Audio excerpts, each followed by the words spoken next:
After we left Paracas, we head down the coast with Brian Forrester to Palpa, Peru.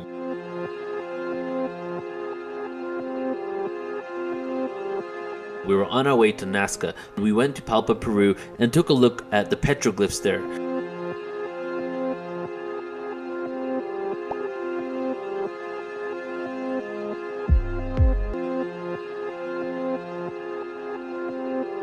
Hey everyone, so we're here in Palpa, Peru. And that mountain right there is the beginning of the geoglyphs. There's hundreds of them going back quite some distance.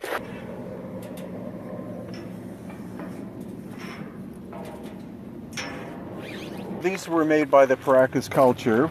Almost everybody has heard of Nasca and the Nasca Lines, but what most people don't know is that the Nasca Lines and figures go from Paracas, which is more than 100 miles away to the northwest, through this area called Palpa, and then into Nasca. So they're like 30 large, famous Nasca geoglyphs that people will have heard of, and some of the runways. People will have heard of the spider, the monkey, etc. But on the tops of these mesas, and also on the side of this mountain, there are more than 1,000 smaller figures. These are anthropomorphic. It's almost like they're part human and part insect or something. So that shows us the mentality of the Paracas people was much more artistic and mysterious than the Nasca. But the Paracas are this mysterious culture with elongated heads who made all of these strange figures like this. The question is, like, why did they create these and what did they represent? The petroglyphs in Palpa are distinctly different than the ones in Nasca. The ones in Nasca were made by the Nasca people. The ones in Palpa were actually made by the Paracas people. They both existed at different times, however they coexisted for a certain period of time. These elongated skull people that were another species that coexisted as a humanoid on the planet with us at a certain time in history. Who were these people and why were they drawing petroglyphs on the top of mountainsides? So in Nasca, a lot of these lines are actually on the ground, so you can see them from the ground. But in Palpa, many of them are on top of hills, on top of mountains. So not only did they have to get up there, but they weren't even attempting to let it be seen from the ground. They were just specifically for whoever was above them.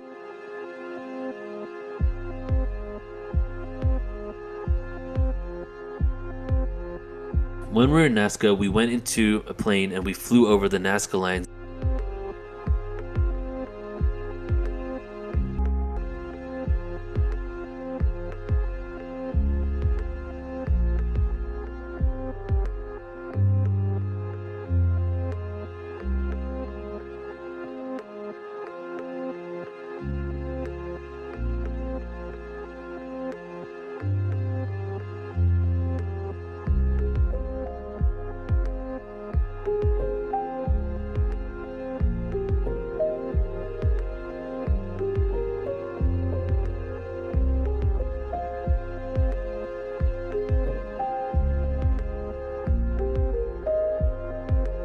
The Nasca Lines have become world famous of the petroglyphs, of the monkey, of the spider.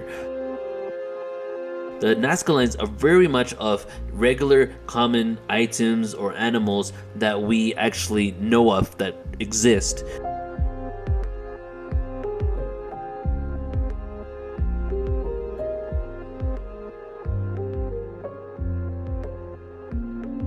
You have these two deposits. You have the seabed, which is this white material, and then you have the volcanic activity, which is granite, so it's darker. And so all the Nasca had to do was scrape away the darker material and expose the clay, and that's what makes the Nasca line. Very simple.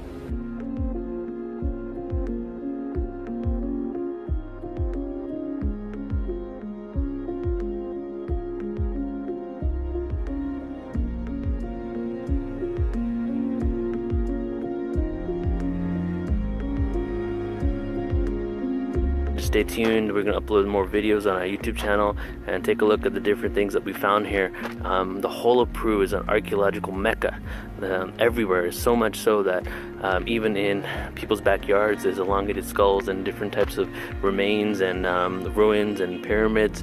There's just so much going on over here, and the time really is now to unveil the truth about Peru and its ancient history.